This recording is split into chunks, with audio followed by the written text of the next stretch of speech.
The train lurched to a stop at the Petaluma depot, and Olivia Wright pressed her hand against the window, her heart hammering so hard she thought it might crack her ribs. Beside her, Grandfather Samuel sat with his weathered hands folded in his lap, his clouded eyes staring at nothing, his face peaceful despite the chaos of their journey from Boston.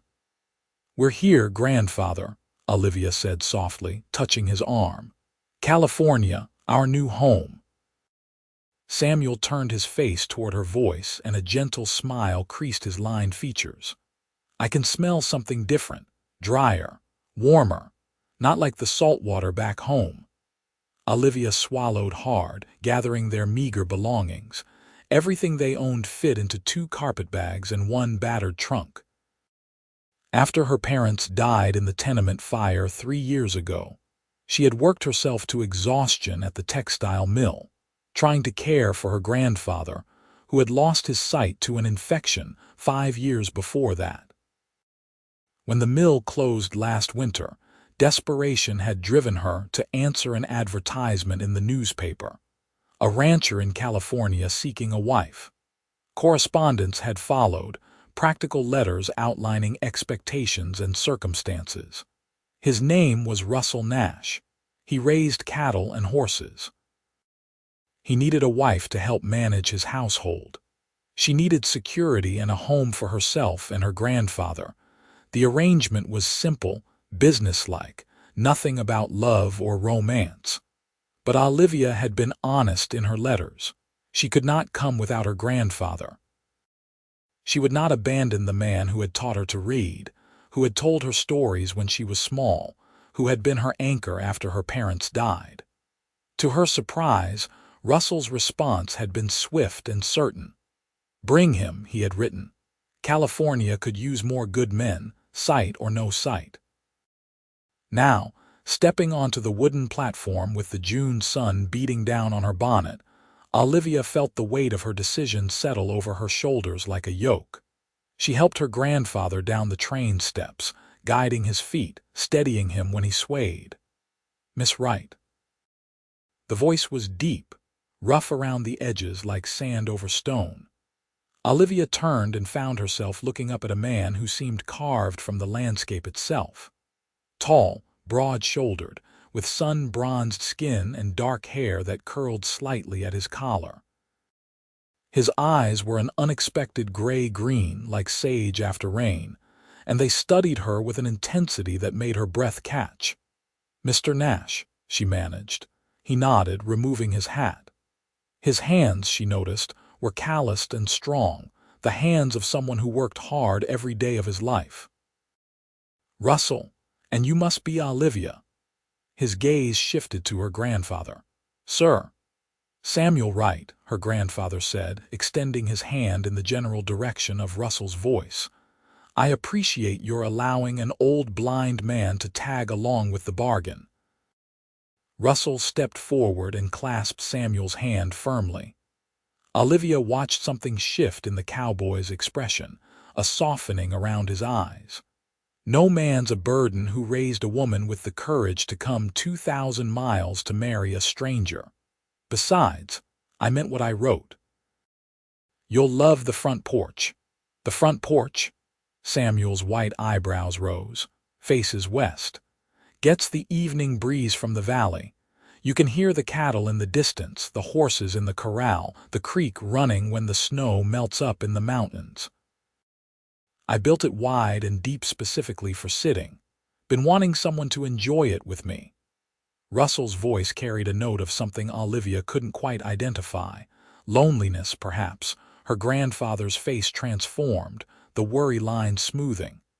"That sounds like heaven, son." Russell collected their trunk, hefting it onto his shoulder like it weighed nothing, and led them to a sturdy wagon hitched to 2 patient horses. He helped Samuel up first, showing him where to grip, where to place his feet, his movements patient and careful. Then he turned to Olivia and offered his hand. When their fingers touched, something electric shot up Olivia's arm. She met his eyes, startled, and saw that he felt it too. His pupils dilated slightly, his lips parting as if to speak. But he said nothing, just helped her up onto the seat with a gentleness that seemed at odds with his rough exterior. The ride to the ranch took nearly an hour, winding through rolling hills golden with summer grass and dotted with oak trees. Russell pointed out landmarks, his voice steady as he explained the geography. Petaluma Creek, the dairy farm spreading through the valley, the railroad that had arrived just 8 years ago in 1869, transforming the area from sleepy ranching community to bustling agricultural center. "How long have you had your ranch?" Olivia asked, stealing glances at his profile. He had a strong jaw, a nose that looked like it had been broken once, and a mouth that seemed more accustomed to frowning than smiling. 10 years. Bought it when I was 22 with money I saved from working cattle drives up from Texas. Built the house myself, board by board. Got 200 acres now, 60 head of cattle, a dozen horses. Pride threaded through his words. It's not fancy, but it's solid. I don't need fancy, Olivia said quietly. I need solid. His eyes cut to her, searching, and she held his gaze. After a moment, he nodded as if she had passed some test. When the ranch came into view, Olivia's breath caught. The house was simple, a one-story structure with white painted boards and a shake roof, but Russell had been right about the porch. It stretched across the entire front, deep enough for chairs and tables, with posts supporting an overhang that would provide shade. Beyond the house, she could see a barn painted red, a corral with horses and cattle grazing in the distance against a backdrop of blue mountains. "It's beautiful," she whispered. Russell pulled the wagon to a stop and jumped down. "Let me help your grandfather first. I want to show him something." He guided Samuel up onto the porch and positioned him carefully in a wide rocking chair positioned to face west. "Sit here, sir. Tell me what you hear." Samuel sat, his hands gripping the chair arms, his head tilted. Olivia watched as her grandfather's expression transformed. "Birds. I hear birds, different ones than back east, and wind through grass, water somewhere, cattle lowing, a horse nickering." He breathed in deeply. "Wildflowers, dry grass, something sweet like hay and pine from the mountains." His eyes gleamed with unshed tears. "Son, you've given me a symphony." Russell's face softened in a way that made Olivia's heart twist. "Thought you might appreciate it. I spend most evenings here. You'll always have a place in that chair, sir. That's my promise to you." Olivia felt her throat tighten with emotion. In all her worry about this arrangement, about marrying a stranger and moving across the country, she had feared most that her grandfather would feel like a burden, would spend his remaining years feeling unwanted and in the way. But Russell had just given him dignity, purpose, a place of his own. She climbed the porch steps, blinking back tears. Russell turned to her, and their eyes met. Something unspoken passed between them, an understanding that shifted the foundation of their arrangement. This was not just a business transaction anymore. "Let me show you the house," Russell said, his voice rougher than before. Inside, the house was sparse but clean. A large main room with a stone fireplace, a kitchen area with a cast iron stove and a hand pump for water, 2 bedrooms and a small room Russell used as an office. Everything was neat, organized, the work of a man who lived alone and took care of his possessions. "I sleep in the back bedroom," Russell said, standing in the doorway with his hat in his hands, suddenly awkward. "The front bedroom is larger. I thought you and your grandfather could take that one. I can set up a partition for privacy, or I can sleep in the barn until he stopped, color rising in his tanned cheeks. Olivia understood what he was trying to say. Until we know each other better, until this is a real marriage. "The front bedroom will be fine for now," she said gently. "Grandfather and I are used to sharing space, and I appreciate your thoughtfulness." Relief washed over his features. "I'll get your trunk." As he left, Samuel spoke from behind her. "He's a good man, Olivia. I can hear it in his voice." "I think you're right," she murmured, surprising herself with how much she meant it. The rest of the day passed in a blur of unpacking and settling in. Russell showed her where everything was kept in the kitchen, apologizing for the basic supplies. "I eat simple," he said.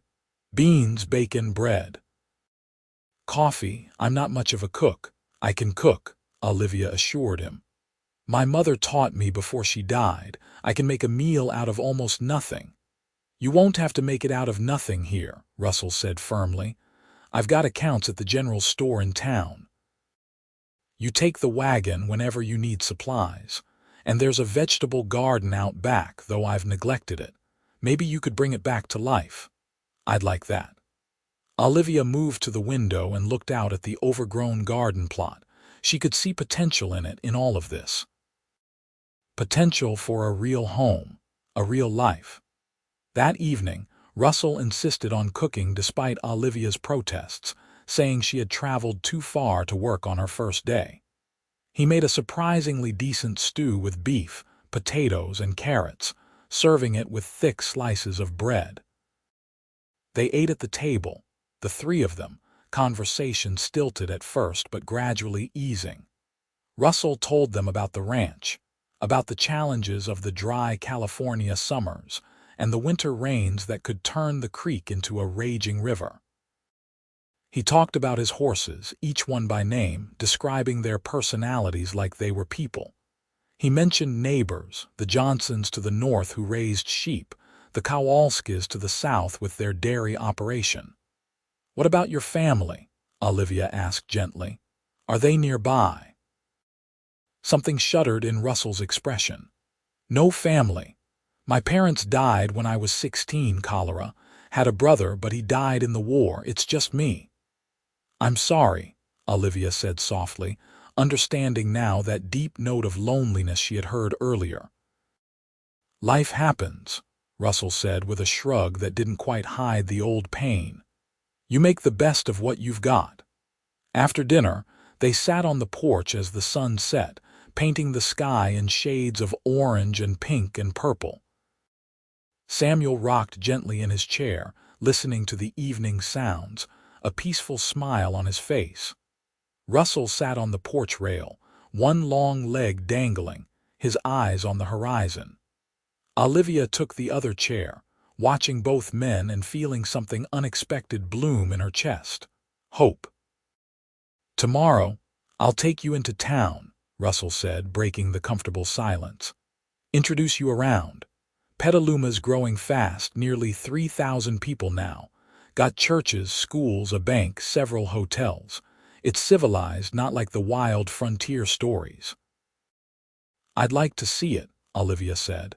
Then, gathering her courage, she added, "Russell, I want to thank you for accepting my grandfather, for making him feel welcome. You didn't have to do that." Russell turned to look at her, his eyes serious in the fading light. "Family's everything, Olivia. Man who doesn't understand that isn't worth knowing. Your grandfather's part of you, which makes him part of this arrangement.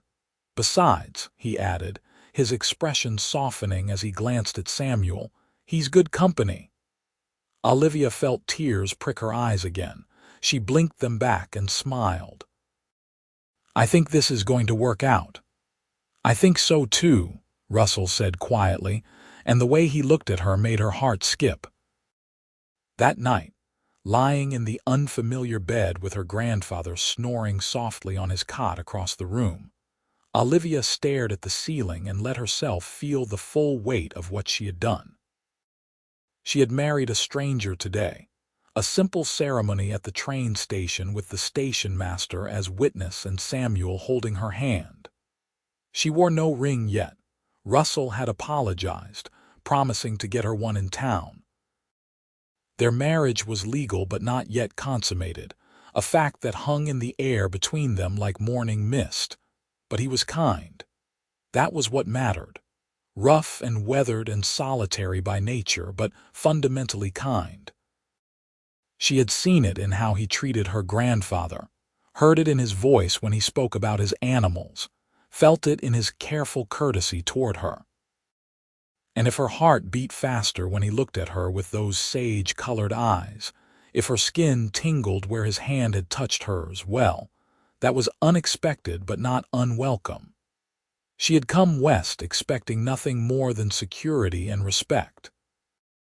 The possibility of more, of actual affection or even love, seemed like a gift she hadn't known to hope for. The next morning, Olivia woke to the smell of coffee and the sound of Russell moving around the kitchen. She dressed quickly in one of her two good dresses, pinned up her dark hair, and emerged to find him already cooking breakfast. "You're up early," she said, surprised. "Ranch life starts before dawn," he said, glancing over his shoulder. He had shaved, she noticed, and changed into a clean shirt. "But I let you sleep in, figured you needed rest. Coffee's ready." She poured herself a cup and watched as he scrambled eggs with practiced efficiency. "You said you couldn't cook." "I said I eat simple. Didn't say I couldn't manage eggs." The corner of his mouth quirked up, almost a smile. Over breakfast, Russell outlined his plan for the day. He needed to check the cattle, but that could wait until afternoon. This morning, he would take Olivia and Samuel into town as promised. "There's a dressmaker, Mrs. Chen, does good work if you need anything, and I want to get you that ring." "You don't have to," Olivia started. "You're my wife," Russell said firmly. "You'll have a ring." The ride into Petaluma revealed a bustling town that surprised Olivia with its sophistication. Brick buildings lined the main street with boardwalks and gas street lamps. Signs advertised everything from ladies' hats to farm equipment. People crowded the sidewalks, a mix of farmers, merchants, ranch hands, and fashionably dressed town folk. Russell helped Samuel down from the wagon, then offered his arm. "Main Street," he said to the older man. "Can you hear the differences from Boston?" Samuel tilted his head, listening. "Fewer people, more horses. No ocean sounds, but there's a river nearby, and everyone sounds more relaxed, less rushed." "Petaluma Creek runs through town," Russell confirmed. "Used to ship everything out by boat before the railroad came." He guided them down the boardwalk, stopping to introduce Olivia to what seemed like half the town. The general store owner, Mr. Patterson, a jovial man with a huge mustache. Mrs. Patterson, who ran the dry goods section and immediately invited Olivia to the ladies' church social. The banker, Mr. Hoffman. The blacksmith, Tom Johnson, whose wife Martha approached with a warm smile and an invitation to visit their sheep ranch. Everyone was curious but kind, welcoming Olivia with genuine warmth. Several of the older women clucked approvingly over Samuel, assuring him that Petaluma had a number of veterans from the war who gathered weekly at the Veterans Hall, and wouldn't he like to join them? "Blind or not, a man's got stories to tell," said one grizzled old-timer named Chuck. "We'll make sure you get there and back safe if Russell here's busy with the ranch." Watching her grandfather's face light up with pleasure, Olivia felt another piece of her worry fall away. They wouldn't just be accepted here, they would be welcomed, included. Russell took them to the jeweler next, a small shop run by a German immigrant named Hermann Schultz. The jeweler brought out a selection of wedding bands, but Russell shook his head. "Something with a stone," he said. "She's entitled to more than just plain gold." "Russell, really, plain gold is fine," Olivia protested. "Let me do this," he said quietly, and the look in his eyes stopped her words. This mattered to him, she realized. This declaration that she was his wife, that she deserved something beautiful.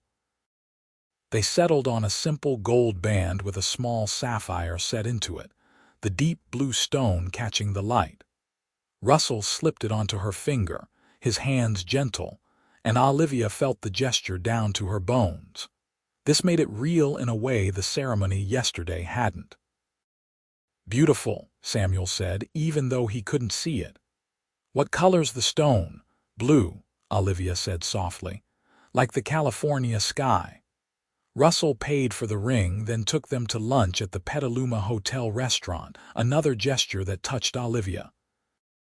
He didn't have to treat them so well, didn't have to spend his money on rings and restaurant meals. But he did, and every action spoke of a man who took his commitments seriously. Over roasted chicken and vegetables, Russell explained more about the area. California's only been a state since 1850, not even 30 years. This part of the state, Sonoma County, it was Mexican territory before that and Spanish before that. You'll hear Spanish spoken as much as English. The ranchos, the big land grants, most of them got broken up after the Americans took over, sold off in pieces. That's how I got my land, piece of an old rancho. Do you speak Spanish? Olivia asked. Enough to get by. I work with a lot of vaqueros, Mexican cowboys. They taught me most of what I know about horses and cattle. He paused, then added, I could teach you if you want. Useful to know around here. I'd like that, Olivia said, meaning it. They spent another hour in town, with Russell buying supplies at the general store and Olivia picking out fabric for new curtains at Mrs. Patterson's urging. That house of Russell's needs a woman's touch, the older woman said firmly. These men, they live like they're camping even when they've got 4 walls and a roof. By the time they returned to the ranch, the afternoon was waning. Russell helped Samuel to his porch chair, then turned to Olivia. I need to check on the cattle, make sure none have strayed. Should be back before dark. Will you be all right? We'll be fine, Olivia assured him. I'll start dinner. He nodded, then hesitated as if wanting to say something more. Finally, he just tipped his hat and headed toward the barn. Olivia watched him go, admiring despite herself the easy way he moved, comfortable in his own skin and his place in this landscape. Then she shook herself and went inside to explore the kitchen properly. She found supplies more extensive than Russell had let on. Flour, sugar, cornmeal, dried beans, salt pork, canned tomatoes, dried apples, coffee, tea. In the root cellar she discovered potatoes, onions, and carrots. The man had undersold his provisions, probably out of habit. She set about making a proper dinner, something to show Russell that she intended to hold up her end of their bargain. Fried chicken with gravy, mashed potatoes, biscuits, green beans cooked with bacon. It felt good to work in a kitchen again, to create something from raw ingredients. Samuel sat at the table, helping by snapping the ends off the green beans, his fingers working by touch.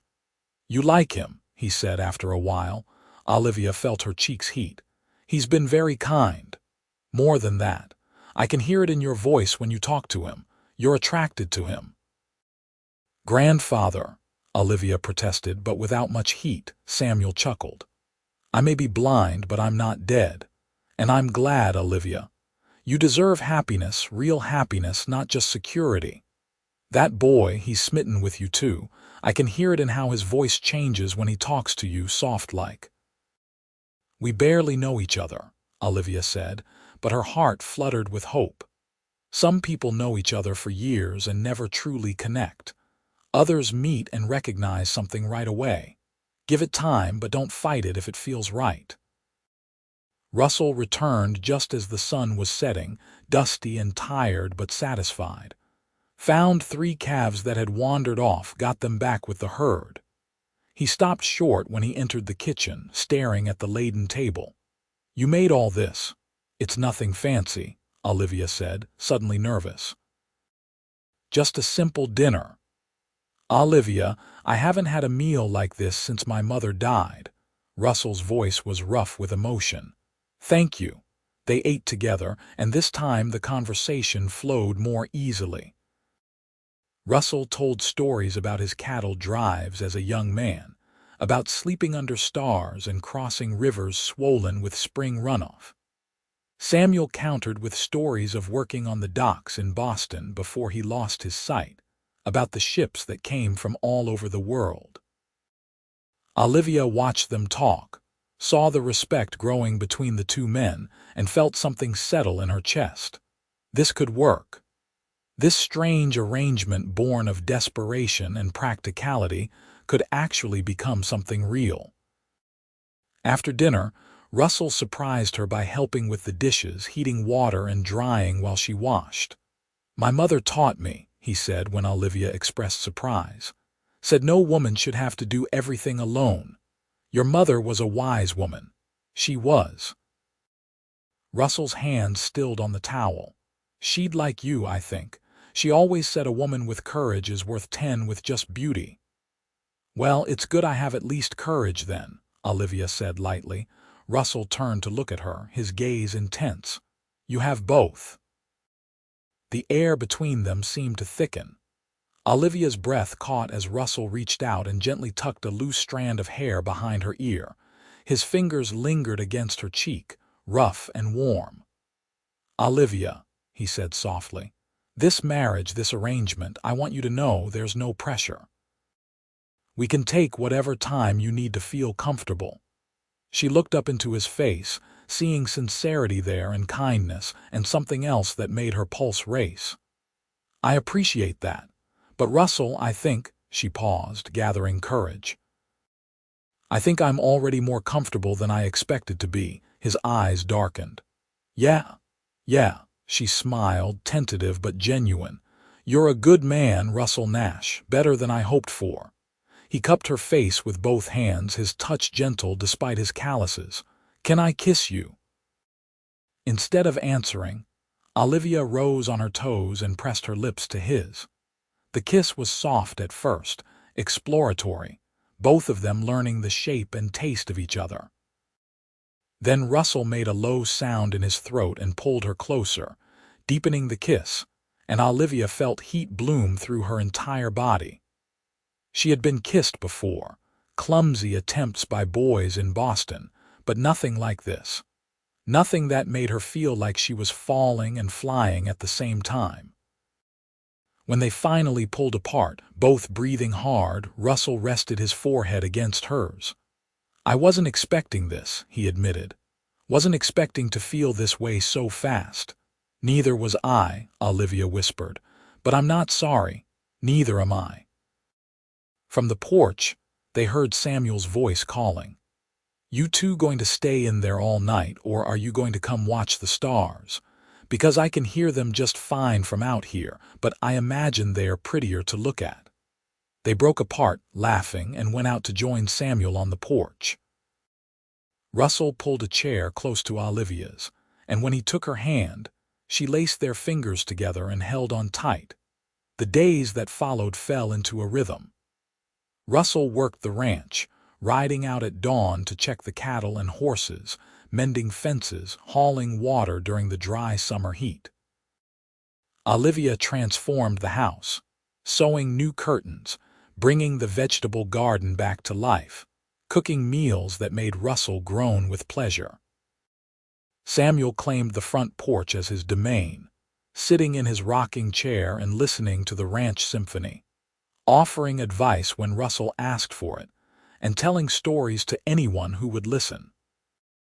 Russell's ranch hand, a young Mexican man named Diego, started coming by more often, drawn as much by Olivia's cooking as by the work. He was 19, cheerful and hardworking, and he took a shine to Samuel, spending his lunch breaks on the porch listening to the old man's stories, and teaching him Spanish curse words that made Russell shake his head in amused exasperation. "Your grandfather's going to get me in trouble with the priest," Russell told Olivia one evening as they worked together in the garden, pulling weeds in the cool twilight. "Grandfather or Diego?" Olivia asked, laughing. "Both."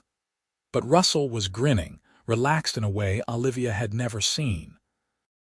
The lines of loneliness in his face were smoothing out, replaced by contentment. They still had not fully consummated their marriage. Russell continued to sleep in the back bedroom, giving Olivia space and time. But the tension between them built like summer heat, simmering under every touch, every glance. When they worked side by side, Olivia was hyper-aware of his presence, the strength in his shoulders, the grace in his movements. When he looked at her with those sage green eyes, she felt it like a physical caress. One night, unable to sleep, Olivia crept out to the porch and found Russell already there, sitting on the rail and looking up at the stars. "Can't sleep either?" he asked softly. She shook her head and moved to stand beside him. "Too much on my mind. Want to talk about it?" Olivia took a breath. "Russell, how long are we going to dance around this?" He turned to look at her, his expression unreadable in the moonlight. "As long as you need." "What if I don't need any more time?" The words came out braver than she felt. "What if I'm ready now?" Russell slid off the rail and stood facing her, close enough that she could feel the heat of his body. "Olivia, I want to be sure. I want you to be sure. This isn't just about a marriage of convenience anymore, not for me.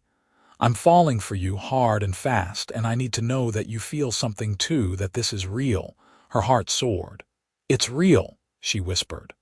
"I feel it too, Russell. I came here expecting nothing but a roof over our heads and food on the table. But you've given me so much more. You've given me hope and kindness and laughter. You've treated my grandfather with respect and dignity. And somewhere along the way, I started falling for you too." Russell cupped her face, his thumb brushing her cheekbone. "You're sure?" "I'm sure." He kissed her then, deep and demanding, and Olivia melted into him, her arms winding around his neck. When he scooped her up, carrying her toward his bedroom, she didn't protest.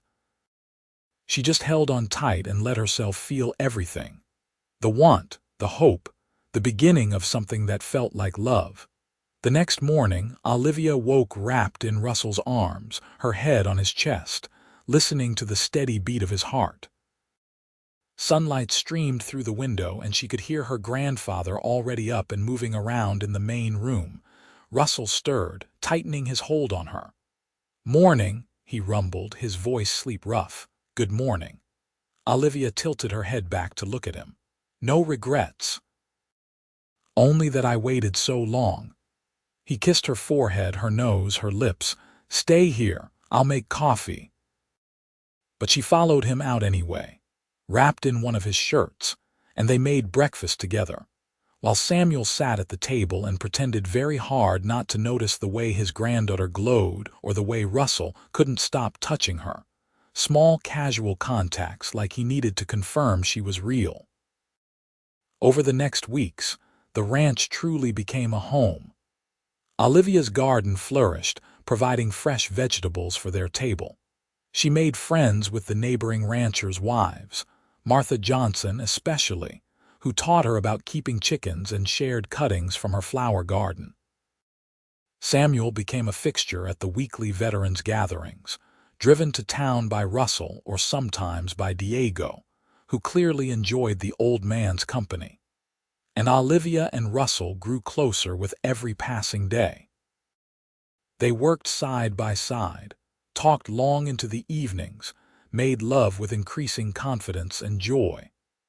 Russell taught her to ride, patiently helping her master the basics of horsemanship until she could accompany him on short rides around the ranch. She taught him to appreciate small beauties he had overlooked in his solitary years. Wildflowers, the play of light at different times of day, the pleasure of a well-set table. In late August, a crisis brought everything into sharp focus. A fire broke out on the Johnson Ranch, started by lightning strike. The entire community rallied, Russell included, fighting through the night to contain the blaze before it could spread to the neighboring properties. Olivia stayed up waiting, watching from the porch as an orange glow lit the northern sky, her heart in her throat. When Russell finally came home at dawn, he was black with soot, his face haggard with exhaustion. Olivia ran to him, not caring about the dirt, and threw her arms around him. I was so worried, she whispered against his chest. I'm fine. We saved the house and most of the sheep. He pulled back to look at her. Olivia, all I could think about while we were fighting that fire was getting back to you. If something had happened, if I hadn't made it, don't, she said fiercely. Don't even think it. I need you to know, Russell said urgently, gripping her shoulders. I love you. I know it's only been 2 months and maybe it's too soon, but I don't care. I love you and I needed to say it. Joy flooded through her, bright and overwhelming.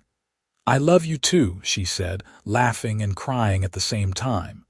I love you, Russell, so much. He kissed her hard, desperate, claiming and being claimed. And when they finally broke apart, the sun was rising over the mountains, painting everything gold. Autumn came to California with subtle shifts. Shorter days, cooler nights, the grass turning from gold to brown. The cattle were driven down from the higher pastures. Harvest season meant everyone worked long hours bringing in crops before the winter rains. In October, Olivia missed her monthly courses. At first, she thought it was just stress or the change in climate, but when a second month passed, she could no longer deny what her body was telling her. She was pregnant. She told Russell on a Sunday afternoon, as they sat together on the porch watching Samuel teach Diego how to identify birds by their calls. Russell had his arm around her, and she felt safe enough, loved enough, to share the news that both thrilled and terrified her. Russell, I need to tell you something.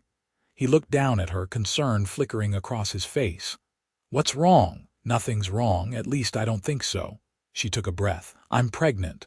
Russell went very still, then a slow, wondering smile spread across his face. Pregnant. You're sure? As sure as I can be without seeing a doctor. I've missed twice now and I've been feeling sick in the mornings. Olivia. He turned to face her fully, taking both her hands. That's wonderful. We're going to have a baby. You're happy. She had thought he would be, but the confirmation still flooded her with relief. Happy? Olivia, I'm over the moon. He pulled her close, burying his face in her hair. A baby, our baby. From across the porch, Samuel spoke up. Took you long enough to mention it. I've been hearing you sick in the mornings for weeks now. Grandfather, Olivia sputtered, but she was laughing. Diego jumped up, grinning. A baby, I will teach the baby Spanish. The real Spanish, not the cursing. Better be real Spanish, Russell said, but he was grinning too, his eyes bright with joy. That evening, lying in bed with Russell's hand spread protectively over her still flat stomach, Olivia felt a completeness she had never imagined. I thought my life was over, she said softly. After my parents died, after the mill closed, I thought we would end up in the poorhouse or worse. You came all this way on faith, Russell murmured. Took more courage than I would have had. Desperation, more like courage, he insisted. And I'm grateful for it every day. You and Samuel, you brought life back to this place. Back to me. I didn't realize how lonely I was until you showed up and filled all the empty spaces. I love you, Olivia said simply. I love you too, both of you. His hand pressed gently against her belly. All three of you. The pregnancy progressed smoothly. Russell became almost comically protective, trying to prevent Olivia from doing any heavy work. She ignored him, continuing her usual routine with some modifications, knowing that ranch life didn't allow for delicate inactivity. Dr. Mitchell, the town physician, confirmed the pregnancy in November and predicted a birth in late May. You're healthy and strong, he told Olivia. I don't anticipate any problems, but make sure Russell drives you to town regularly so I can check on you both. Christmas brought their first holiday together as a family. Olivia and Russell rode into town and brought back a small pine tree, which they decorated with strings of popcorn and paper ornaments. Samuel contributed carved wooden figures, whittling them by touch with remarkable precision. Russell surprised Olivia with a music box that played a delicate waltz, and she surprised him with a new leather vest she had sewn herself. But the best gift was simply being together. The four of them, Russell, Olivia, Samuel, and Diego, who had become like family, eating a feast Olivia had prepared and singing carols around the fire. "This is the best Christmas I've had since before the war," Samuel said, his blind eyes gleaming with tears. "Thank you, Russell, for giving an old man a home." "You're not an old man, and this is your home for as long as you want it," Russell said firmly. "Family doesn't have conditions." Winter brought rain, the storms Russell had warned about, turning the creek into a rushing torrent and the roads into mud. They stayed close to home during the worst of it, Russell doing necessary chores but spending more time inside with Olivia and Samuel. Those months drew them even closer, forced into proximity but not minding it at all.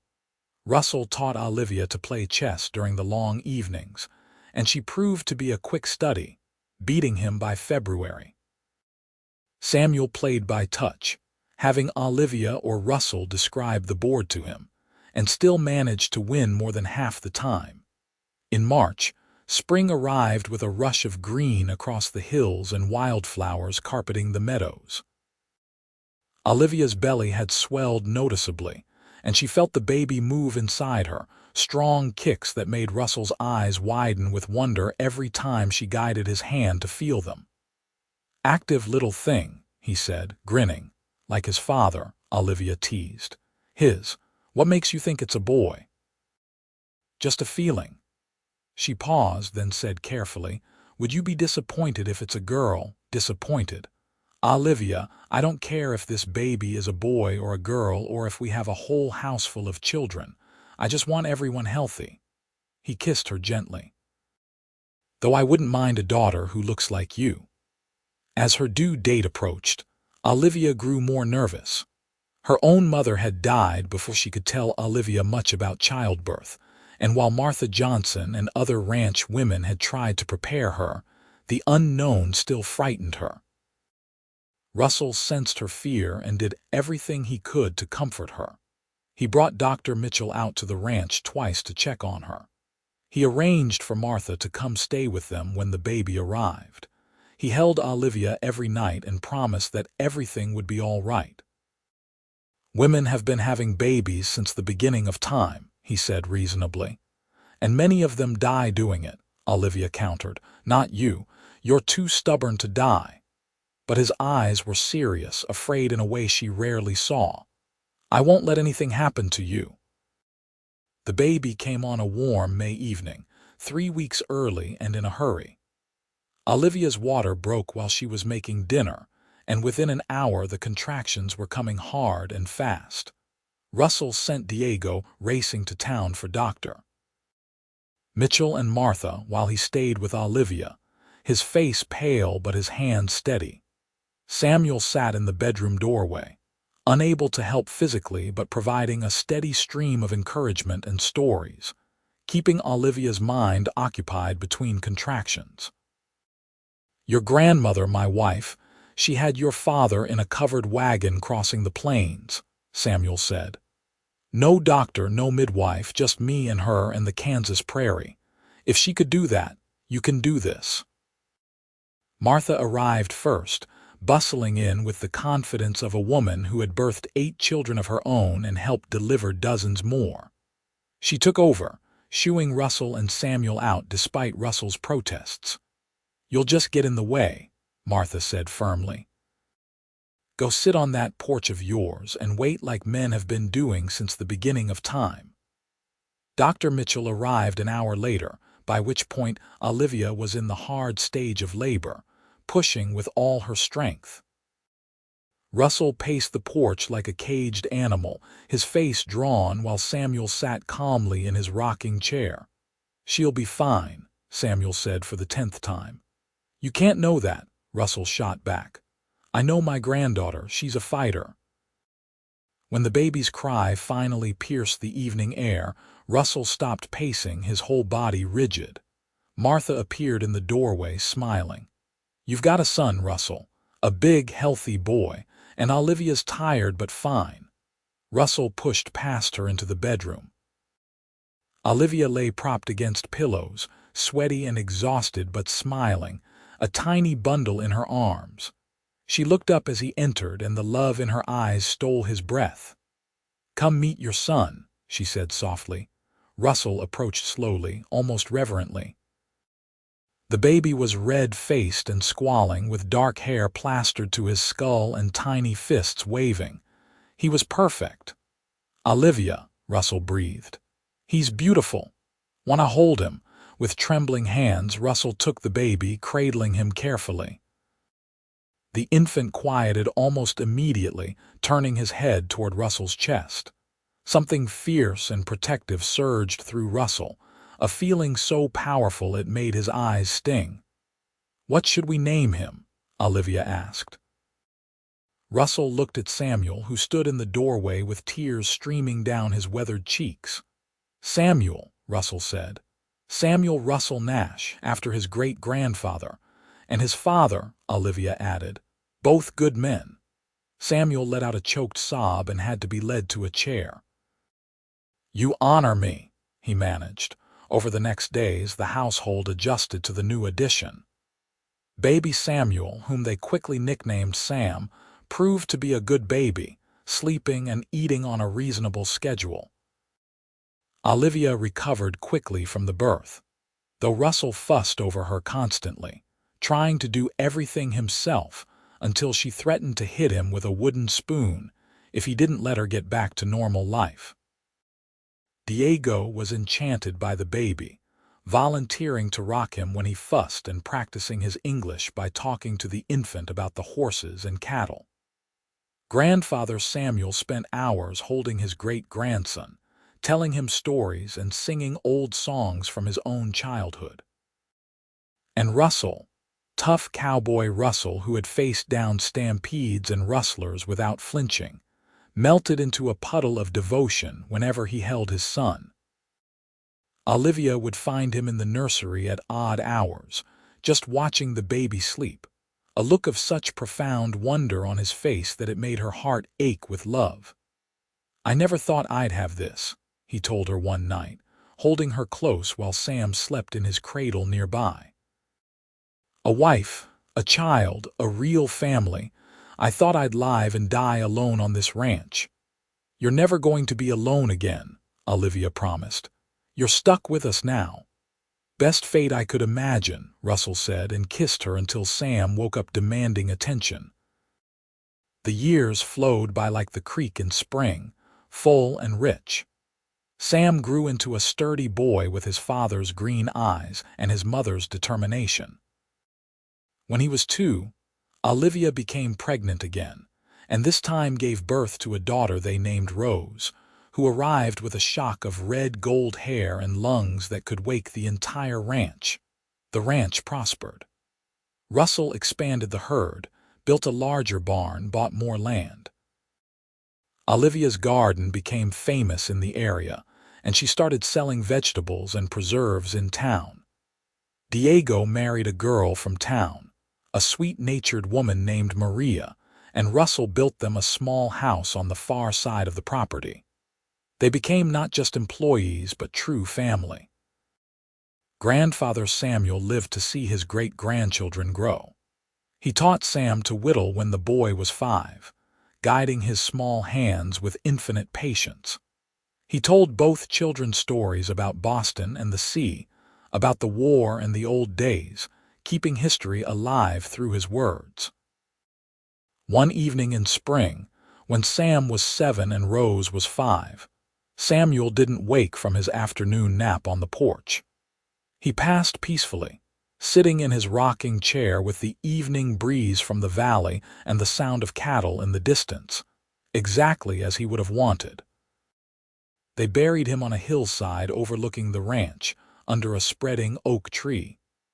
Russell carved a beautiful headstone, and half the county came to the funeral. At the reception afterward, person after person told stories about Samuel, about his wisdom and humor and kindness. He loved that porch, Olivia said to Russell that night, standing on it and looking out at the mountains silhouetted against the sunset. You gave him 3 beautiful years. He gave us much more than that, Russell said, pulling her close. He raised you. Without him, you wouldn't be who you are. They stood together in silence, grieving but grateful, holding each other as the stars came out. Life continued. The children grew. Sam showed an early aptitude for working with horses, following his father around the ranch and absorbing everything Russell could teach him. Rose was more interested in the garden and the chickens, helping her mother with an enthusiasm that sometimes caused more work than it saved. In 1883, when Sam was 9 and Rose was 7, Olivia found herself pregnant again, surprising them both. At 34, she had thought her childbearing days were behind her. But this pregnancy, while tiring, progressed well, and in early spring of 1884, she gave birth to twin boys they named William and James. 4 children, Russell said, looking at his expanded family with wonder. How did I get so lucky? I ask myself the same thing every day, Olivia said, watching him hold a twin in each arm while Sam and Rose clamored for his attention. This was her life now, this noisy, chaotic, loving household. So different from the desperate woman who had stepped off the train 12 years ago, terrified and uncertain. The ranch became known throughout Sonoma County as one of the best operations around. Russell's reputation for fair dealing and quality stock brought buyers from as far as San Francisco. He hired more hands as the operation grew, always treating them well, paying fair wages, and earning loyalty in return. Olivia became a leader in the community, helping organize church socials and school fundraisers. She never forgot her own desperate beginnings, and she made sure no one in the area went hungry if she could help it. Her kitchen was always open to those in need, and she taught other women how to garden and preserve food. On summer evenings, the whole family would gather on the porch, that wonderful wide porch Russell had built so long ago. They would watch the sun set, listen to the ranch sounds, and tell stories. Russell would hold Olivia's hand, their fingers intertwined, while the children played at their feet and the twins slept in a shared cradle. You ever regret it? Russell asked one such evening when the children had finally gone to bed and they sat alone. Answering that advertisement. Coming all this way. Olivia turned to look at him, at this man who had become her whole heart. Gray threaded through his dark hair now. Lines creased his face from years of sun and work, but to her, he was as handsome as the day she met him. More so because she knew him now, knew his kindness and strength and the depth of his love. Never, she said firmly. Not for a single moment. I think about what my life would be without you, Russell said quietly. Empty, lonely. I was just going through the motions before you came. You gave me everything, Olivia. Purpose, joy, love, family. Everything that matters.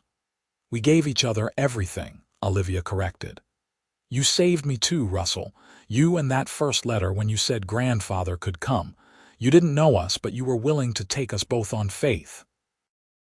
That's when I started hoping that maybe, just maybe, things would work out. Russell pulled her close, and she rested her head on his shoulder, breathing in his familiar scent of leather and horse and the soap he used. More than worked out, he said. This is everything I never knew I wanted. They sat in comfortable silence as the stars came out, the same stars that had watched over them through courtship and marriage, through births and death, and all the small moments that built a life. The creek murmured in the distance. A horse nickered softly in the corral. An owl called from the oak trees. I love you, Olivia whispered. I love you too, Russell said. Today, tomorrow, and all the days after. The years continued to pass, bringing changes and challenges, but always, always love. Sam grew into a fine young man, eventually taking over much of the ranch management and courting a girl from town, a teacher named Elizabeth who won everyone's approval. Rose discovered a talent for drawing and painting, capturing the California landscape in watercolors that people began buying.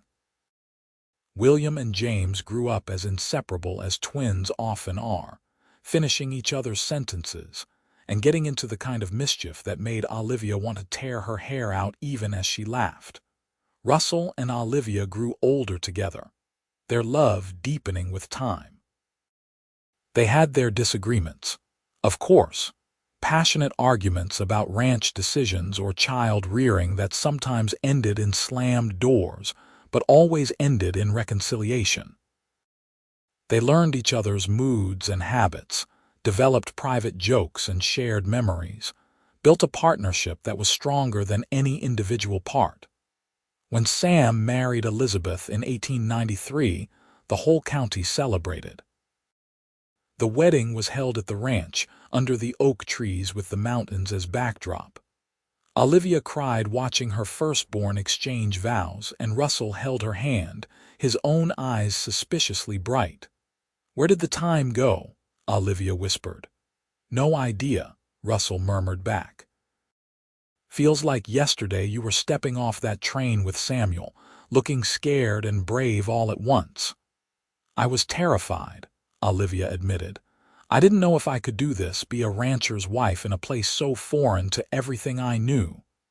"You did more than just do it," Russell said. "You thrived. You made this place a home, not just for me, but for everyone who walks through our door."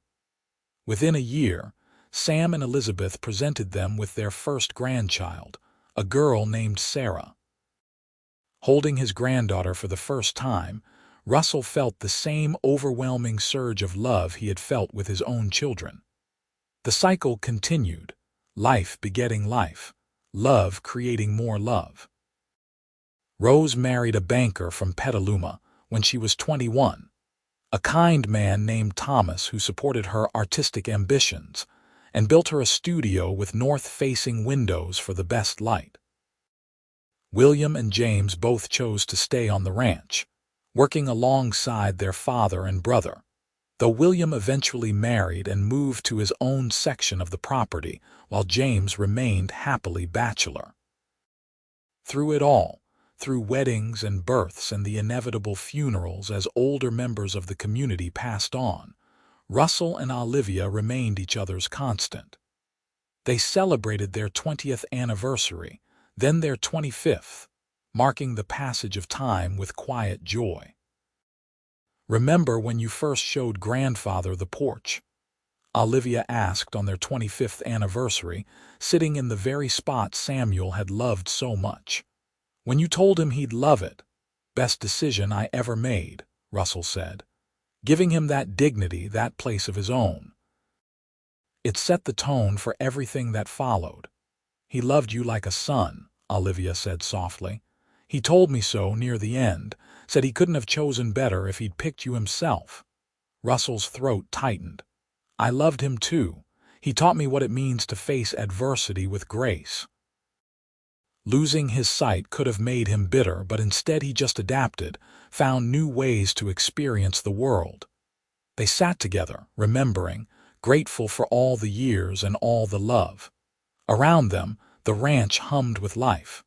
Grandchildren played in the yard, cattle grazed in the distance. The creek ran eternal, and the mountains stood watch as they always had. "If you could go back," Russell asked, "back to that day at the train station, knowing everything that would happen, would you do it again?" Olivia didn't even hesitate. "In a heartbeat." "Every joy, every sorrow, every moment that brought us here, I'd do it all again just to end up right here, right now with you." Russell kissed her soft and sweet, a kiss that held 25 years of devotion. "Me too," he said against her lips. "Every single moment." As the sun set on their anniversary, painting the sky in shades of gold and rose and purple, Russell and Olivia sat together on the porch, hands clasped, hearts full. Their lives had not been without struggle or pain, but they had faced everything together, and that had made all the difference. The ranch would continue after they were gone, passed down to their children and grandchildren, a legacy not just of land and cattle but of love and family, and the courage to take chances on strangers who might become everything. But for now, in this moment, they were simply Russell and Olivia, mail-order bride and lonely cowboy who had found in each other the home they had always needed. They watched the stars emerge one by one, listened to the evening symphony Samuel had loved, and counted themselves among the most fortunate people who had ever lived. "Thank you," Olivia said softly. "For what?" Russell asked. "For saying he'd love the front porch, for welcoming us both, for giving me a home and a family, and a love I never dreamed possible." Russell turned to her, his sage green eyes still as piercing as they had been when she first met him, now crinkled with smile lines. "Thank you for being brave enough to come, for taking a chance on a rough cowboy who didn't know what he was missing until you showed up and filled his life with light." They kissed again as the first stars appeared, a kiss that promised forever. And they had indeed found their forever together on this California ranch, on this porch where an old blind man had once sat and counted his blessings, where children had grown and grandchildren now played, where two hearts had joined and built something beautiful that would last long after they were gone. The story of Russell Nash and Olivia Wright was one that would be told in Petaluma for generations. A reminder that sometimes the bravest thing you can do is answer an advertisement in a newspaper, take a train across the country with your blind grandfather, and trust that a stranger might just turn out to be the love of your life.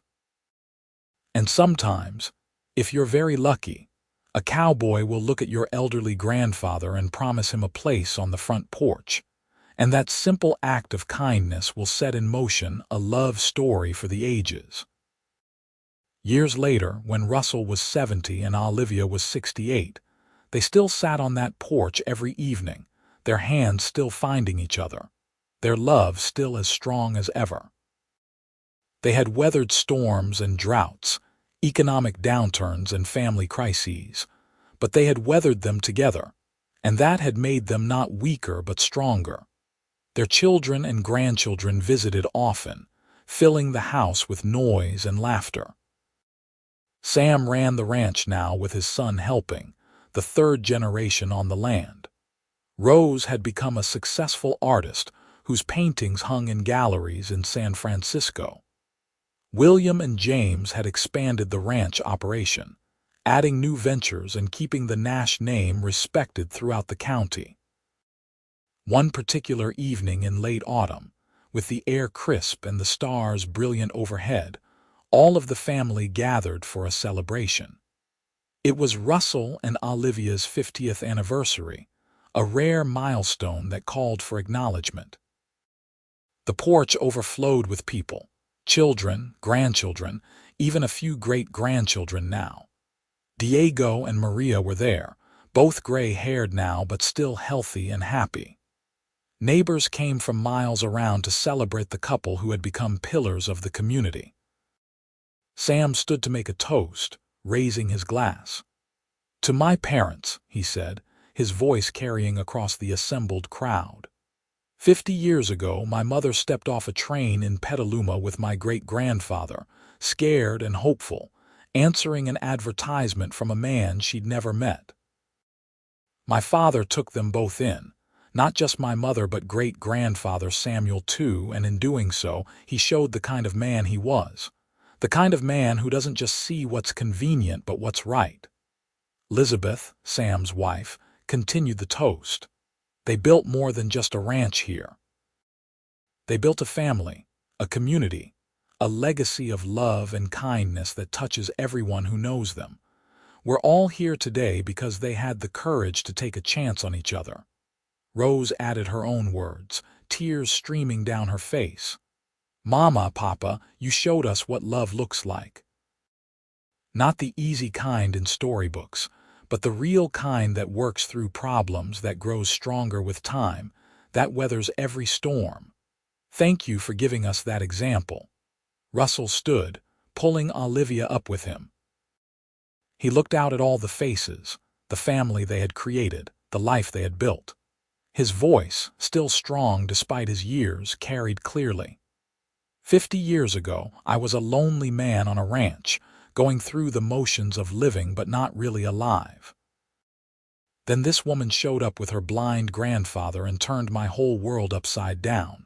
She gave me everything: love, family, purpose, joy. Every day with her has been a gift, and I'd do it all again in a heartbeat.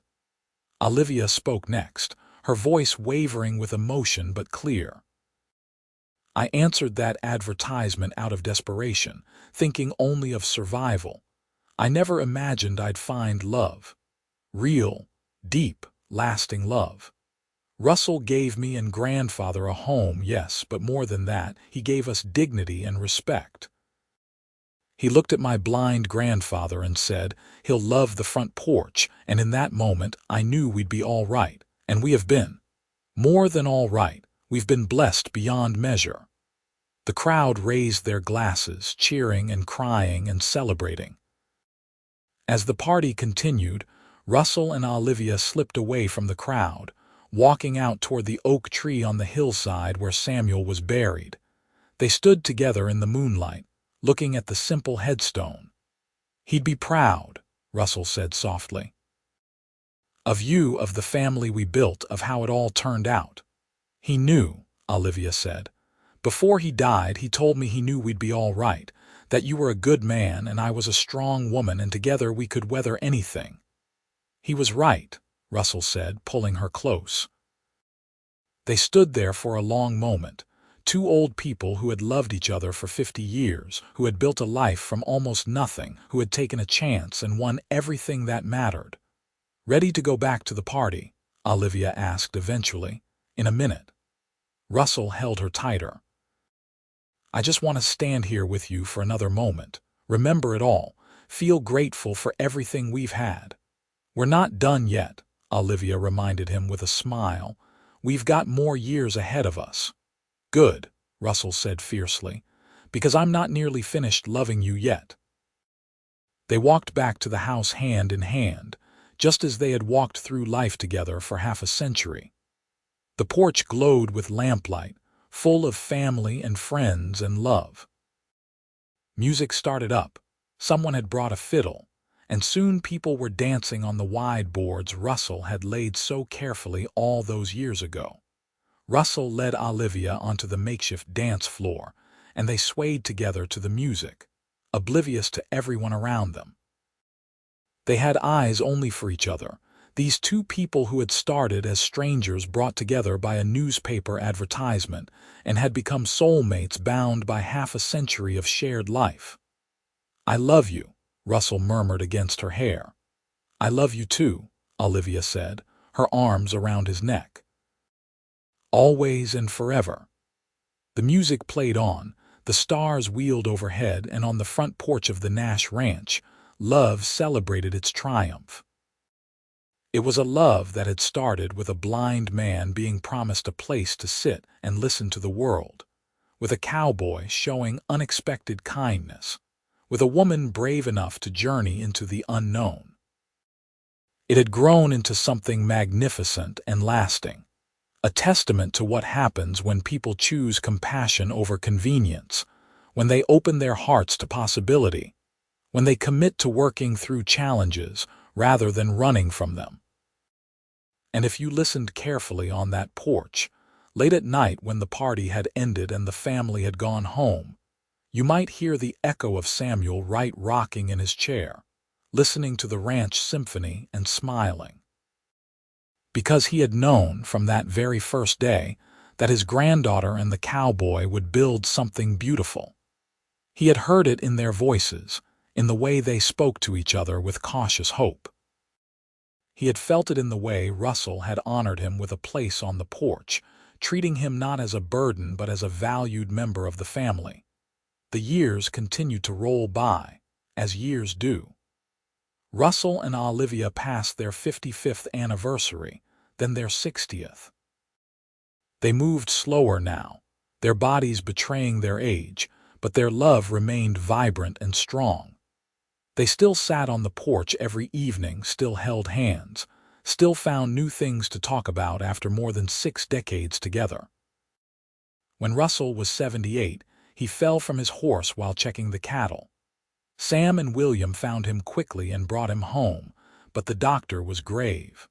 Russell had broken several ribs and suffered internal injuries. At his age, the prognosis was uncertain. Olivia refused to leave his side. She sat by his bed day and night, holding his hand, talking to him, reminding him of all their shared memories. "You can't leave me yet," she said fiercely. "We have more evenings on that porch, more sunsets to watch. You promised me forever, Russell Nash, and I'm holding you to it." Russell rallied as if sheer force of Olivia's will pulled him back from the brink. He recovered slowly, and though he never regained his full strength, he survived. The doctor called it a miracle. The family knew better. It was love, pure and simple, that kept him alive. "I couldn't leave you," Russell told Olivia once he could speak again. "Not when you still need me." "I'll always need you," Olivia said, tears streaming down her weathered face.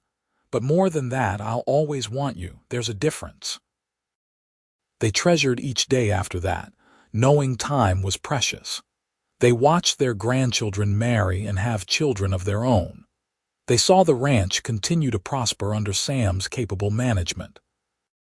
They celebrated Rose's exhibition at a gallery in San Francisco, where her paintings of the California landscape earned critical acclaim. They attended William's daughter's wedding and James's 60th birthday party. And every evening, unless the weather was truly terrible, they sat on the front porch and watched the sun set, just as Samuel had done so many years before. The porch had weathered decades of use, the boards smooth with wear, but it remained solid, built to last, just like the love that had flourished there. One evening in early spring, when Russell was 82 and Olivia was 80, they sat together as usual, bundled in blankets against the lingering winter chill. The sunset was particularly beautiful, painting the sky in shades of pink and gold. "You hear that?" Russell asked suddenly. Olivia listened. "The creek?" "No, beyond that. Birds coming back for spring, life returning." He squeezed her hand. "Olivia, I want you to promise me something." She felt her heart clutch with fear. "What? When I'm gone, I want you to keep living." Really living, not just going through the motions. Sit on this porch, watch the sunsets, enjoy the grandchildren. Don't waste a single day grieving too much. "Russell, I mean it. We've had an incredible life together, more than most people ever dream of. When my time comes, I want you to celebrate that, not mourn. Promise me." Olivia's throat was tight with tears, but she nodded. "Only if you promise the same. If I go first, you have to keep living too." "Deal," Russell said, and they shook on it like they were sealing a business arrangement, which made them both laugh despite the tears. Russell lived 4 more years, active and engaged until the very end. He died peacefully in his sleep one night in June, with Olivia beside him as she had been for more than 6 decades. He was 86 years old, and he slipped away so gently that Olivia didn't even realize he was gone until she woke in the morning and found him still and cold beside her. The funeral was massive, with people coming from all over California to pay their respects. Russell Nash had been a pillar of the community, a man respected for his integrity and kindness. But more than that, he had been deeply loved by everyone who knew him. Olivia stood at his graveside next to Samuel's marker and felt her children surround her with support. Sam held her left hand, Rose her right. William and James stood behind her, solid and strong. Grandchildren and great-grandchildren filled in around them, 3 generations of love born from a mail-order marriage and a cowboy's kindness. "He loved you so much," Sam whispered to his mother. "We all saw it every single day." "I know," Olivia said, her voice steady despite her tears. "And I loved him just as much. Still do. Always will." True to her promise, Olivia didn't waste her remaining days. She continued to live at the ranch, though Sam tried several times to convince her to move in with him and Elizabeth. She gardened, she visited with neighbors, she played with her great-grandchildren. And every evening, she sat on the front porch in the same spot she and Russell had occupied for so many years, and she talked to him as if he were still there beside her. "The sunset's beautiful tonight," she would say. "Remember when Rose painted one just like this and you said she'd captured the light perfectly? You were so proud of her." Or, "Sam's thinking about adding more acreage to the north. What do you think?" "I told him you'd want him to be cautious, not overextend, but I think it's a good opportunity." The family worried about her talking to empty air, but the doctor assured them it was a healthy way to grieve. And Olivia didn't feel like she was grieving, not exactly. She felt like she was keeping Russell alive in her heart, maintaining the connection they had forged over more than 6 decades of marriage. 3 years after Russell's death, Olivia woke one morning feeling different. Not sick exactly, just aware that something was changing. She went through her day normally, tending her small garden, baking bread, visiting with Elizabeth, who stopped by with the newest great-grandchild. That evening she made her way to the porch as usual, moving slowly but steadily. She settled into her chair and looked out at the mountains, at the land that had become home so many years ago. "Russell," she said softly, "I think it's almost time. I'm ready when you are." The sun set in a blaze of glory, and Olivia closed her eyes, content. Sam found her the next morning, peaceful in her chair, a slight smile on her weathered face. She was 83 years old, and she had lived every one of those years fully, loving deeply, creating a legacy that would last for generations. They buried her next to Russell, under the oak tree with Samuel on the other side. The entire county came to the funeral, just as they had for Russell. Person after person spoke about Olivia's kindness, her strength, her generosity. But it was Sam who spoke the final words, standing at his mother's grave with tears streaming down his face. "My mother came to California as a mail-order bride, scared and desperate, bringing her blind grandfather because she refused to abandon him. My father could have said no. It would have been easier, more practical. But he looked at my great-grandfather and promised him a place on the front porch, a place where he could sit and experience the world through sound and scent and feeling. That simple act of kindness set everything else in motion." Sam paused, gathering himself. "What my parents built here wasn't just a ranch or a family. It was a testament to what's possible when people choose love over convenience, when they commit to each other through good times and bad, when they honor their promises even when it's difficult. They showed all of us what marriage should look like, what family means, what it takes to build something lasting." He looked around at the assembled crowd, at his siblings and their families, at the dozens of people whose lives had been touched by Russell and Olivia. They're together again now, probably arguing about what to plant in the garden or how to manage the cattle.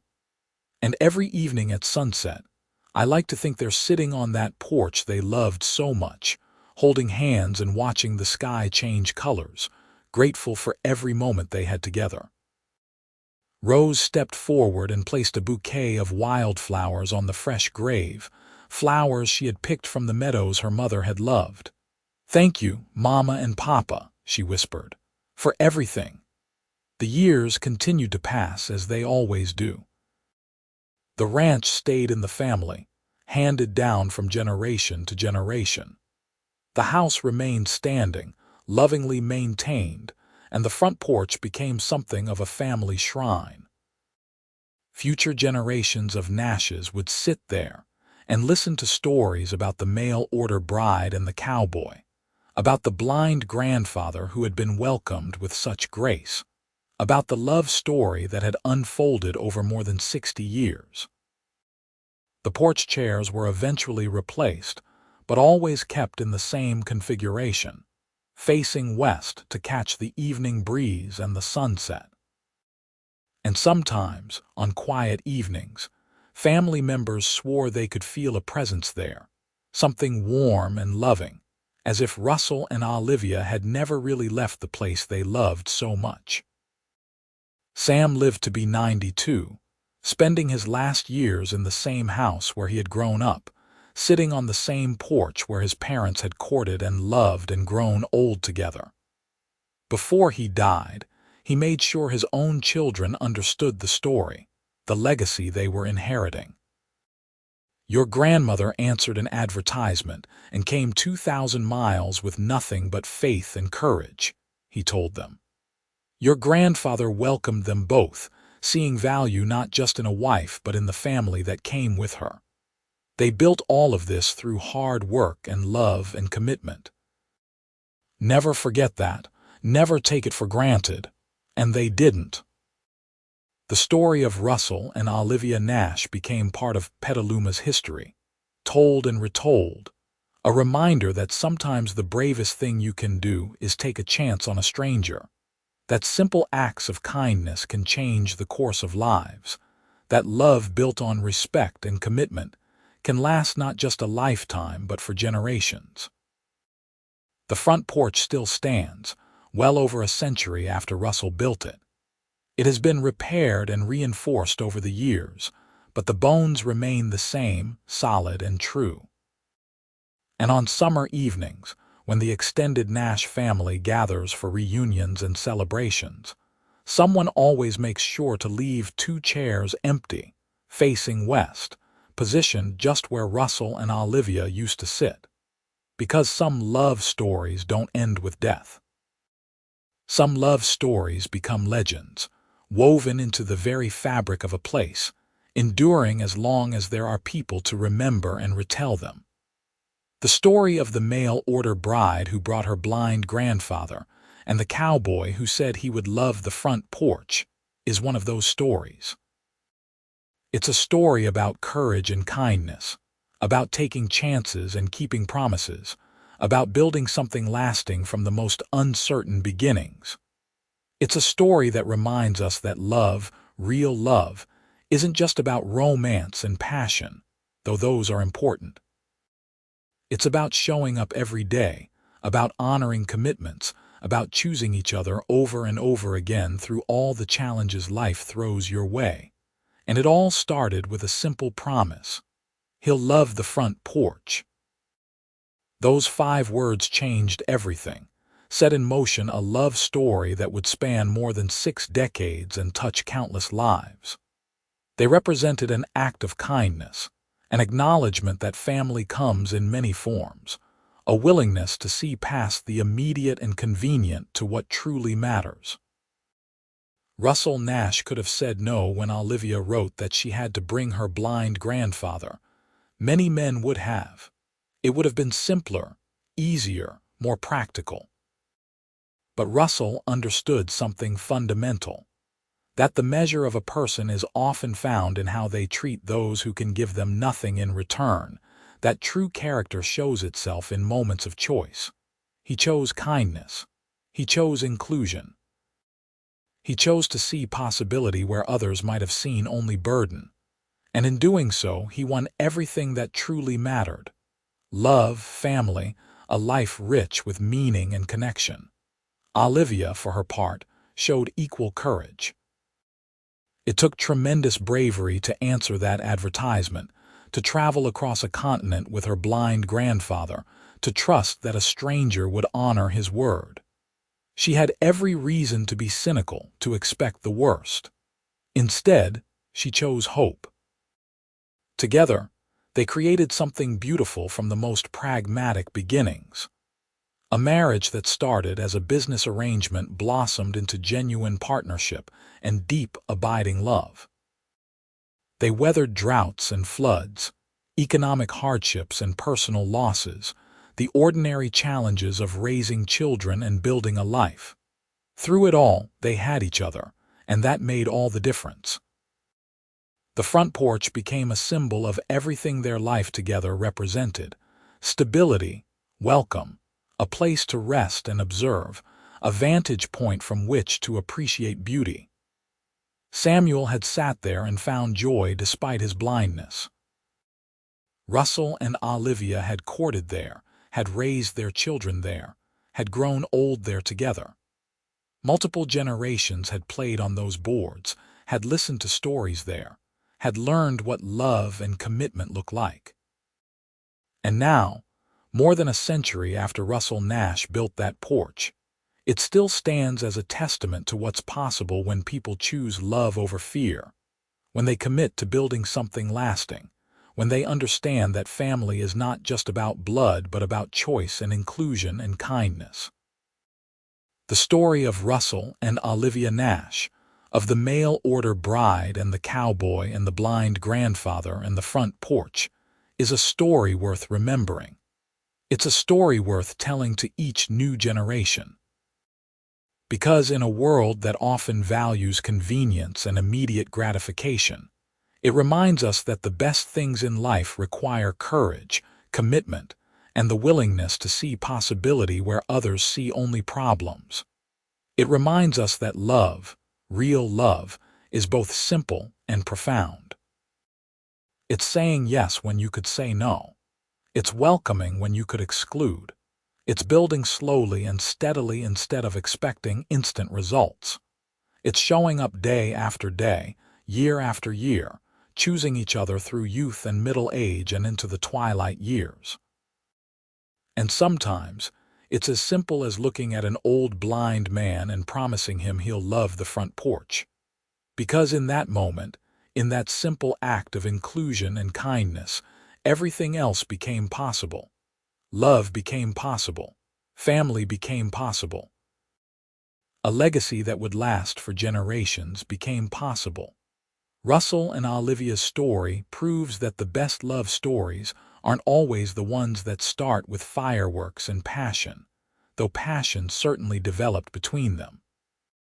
Sometimes the best love stories are the ones that start with a leap of faith, with a business arrangement that becomes something so much more, with two people who commit to building a life together, and then honor that commitment day after day, year after year, until what started as a transaction becomes the greatest love story either of them could have imagined.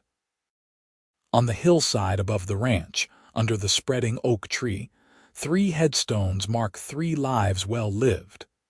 Samuel Wright, who taught his granddaughter courage and his adopted grandson-in-law grace. Russell Nash, cowboy and rancher and husband and father, who understood that kindness is never wasted. And Olivia Wright Nash, who was brave enough to answer an advertisement and wise enough to recognize a good man when she found one.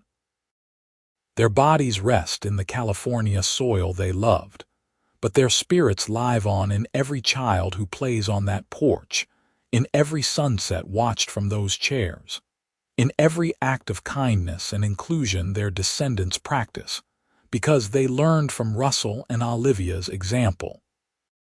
And if you ever find yourself in Petaluma, California, and happen to drive past the Nash Ranch, take a moment to look at that wide front porch facing west. Remember the story of the people who sat there, who loved there, who built a life and a legacy there. Remember that sometimes the simplest gestures of kindness can change the course of lives. Remember that love built on respect and commitment, and showing up every single day is a love that lasts forever. Remember that sometimes a cowboy looks at a blind grandfather and promises him a place on the front porch, and everything beautiful flows from that one moment of simple human kindness. That's where great love stories begin. Not with grand gestures or dramatic proclamations, but with one person choosing to see another's humanity, to honor their dignity, to make room in their life for someone else's needs. Russell and Olivia's story is a love story for the ages, proof that mail-order marriages can become magnificent partnerships, that strangers can become soulmates, that what starts in practicality can blossom into profound love. It's a story that deserves to be told and remembered, passed down through generations as a reminder of what truly matters in life. And it all started with a train pulling into a station, a nervous woman with her blind grandfather, a lonely cowboy with an unexpectedly kind heart, and a simple promise about a front porch. From those humble beginnings grew a love that lasted more than 60 years, touched countless lives, and created a legacy that endures more than a century later. That's the power of choosing kindness. That's the magic of taking chances on love. That's what happens when people commit to building something lasting instead of looking for easy shortcuts. Russell and Olivia knew that, lived it, proved it every day of their long lives together. Their story is complete now, with a proper ending that honors their journey and their love. They lived fully, loved deeply, built a family and a legacy that continues long after their deaths. They showed everyone who knew them what marriage should look like, what commitment means, what it takes to build something that lasts not just a lifetime but for generations to come. And every evening, as the sun sets over the California hills and the shadows lengthen across the wide front porch of the Nash Ranch, you can almost hear them. An old man rocking in his chair, listening to the symphony of the ranch, smiling in contentment. A woman laughing at something her husband said. A cowboy's deep voice murmuring words of love. The sound of a life well lived, a love well tended, a legacy well earned. This is their story, the story of Russell and Olivia Nash, and it ends not with sadness but with celebration of everything they built together, starting from that first day when a mail-order bride brought her blind grandfather and a cowboy said, "He'll love the front porch." And he did. They all did. And in loving that porch, that place, that life they built together, they created something beautiful and lasting and true. That's what love does. That's what commitment builds. That's the happy ending that comes from having the courage to take chances, the wisdom to choose kindness, and the dedication to show up for each other every single day. Russell and Olivia understood that, and they gave that understanding to their children, their grandchildren, their great-grandchildren, and all the generations yet to come. Their love story is complete. Their journey together ended the only way such a love could end. With two old people who had built a life together, raised a family, weathered every storm, and loved each other through it all, finally reunited after a brief separation. Their souls intertwined forever, just as their lives had been intertwined for more than 60 years. And the front porch remains, solid and true, facing west toward the mountains, waiting for the next generation to sit there and listen to the evening sounds and understand that they are part of something larger than themselves, something beautiful and lasting that was built by a mail-order bride and a cowboy who took a chance on each other and never regretted it for a single moment. This is their complete story, told in full, with nothing left unresolved and everything leading to the natural conclusion of long lives well lived and love that lasted beyond death itself. From Olivia's arrival in Petaluma in 1877 to their eventual deaths in the late 1940s and early 1950s, Russell and Olivia Nash showed the world what true love looks like. Their story is finished now, complete and whole, a testament to everything good and lasting and true about human connection and commitment. The end has come naturally, peacefully, with every thread resolved and every character's journey complete. Russell and Olivia lived, loved, built a family, created a legacy, and eventually passed on, leaving behind descendants who carry their story forward. Samuel found peace and dignity in his final years. The children grew up and thrived. The grandchildren and great-grandchildren continued the legacy. Everyone's story reached its natural conclusion. And the porch still stands, a monument to love and kindness, and the simple truth that sometimes the best things in life come from the most unexpected places. From answered advertisements and cross-country journeys, and blind grandfathers who were welcomed instead of turned away. From cowboys who understood that true wealth is measured in love and family, rather than gold or land. This is the complete story of Russell and Olivia Nash, from beginning to end, with every part told and every conclusion reached. It is a story of love triumphant, of courage rewarded, of kindness returned 1,000-fold. It is the story that began with a simple promise about a front porch and grew into something magnificent and lasting that touched generations of lives and will continue to inspire as long as there are people to remember and retell it. And now their story is told, complete and whole, with the happy ending they both earned through decades of love and commitment, and showing up for each other every single day. Russell and Olivia Nash lived happily ever after, not in a fairy tale sense of no problems or challenges, but in the truest sense of building a life together, loving each other deeply, raising a family, creating a legacy, and eventually reuniting in whatever comes after this life, their love story complete and perfect and eternal.